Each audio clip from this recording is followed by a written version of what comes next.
Turkey is making final preparations for troops to cross the border into northern Syria. The Kurdish administration there has called on civilians to defend their territory. People are being urged by the Kurdish forces to head to the border to resist the planned offensive, which Turkey has said is imminent. Well, this all follows President Trump's controversial decision to withdraw US troops from the area. To give you more of a picture here, the area is controlled by the Kurdish-led Syrian Democratic Forces, who of course played a leading role in the fight against the self-styled Islamic State, but they're regarded as terrorists by Turkey. Turkey says it wants to set up a 30-kilometre safe zone along the border to resettle up to 2 million Syrian refugees who are currently living in Turkey. While our correspondent Orla Girin is at the Turkey-Syria border, she gave us this update.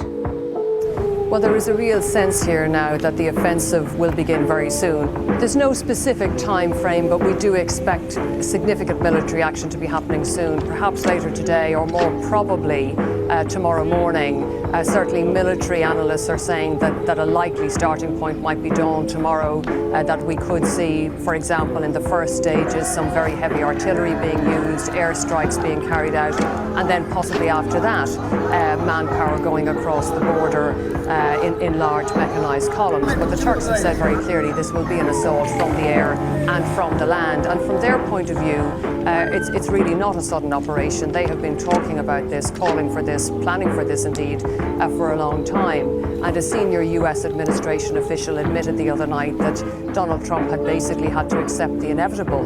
He said that the US president had been trying to dissuade Turkey over the past 2 years and had failed to do so. So certainly there is a conviction here that this is coming, and already we're seeing diplomatic chaos and concerns about the possible humanitarian cost, and a great deal of concern, I would say, in the international community. The goal is to clear and secure our borders along Syria by eliminating all the terrorist elements from that border. And the second one is to create space for the refugees to return to safely and voluntarily. And we do this within the framework of the UN Security Council Resolution 2254, and we fully support and respect Syria's territorial integrity and political unity. Turkey has no intention in occupying any part of Syria. When we fought against Daesh 2 years ago in the Jarablus area, we entered that area, we eliminated more than 3,000 Daesh fighters there, and when we finished the operation, we returned that part of Syria back to local residents.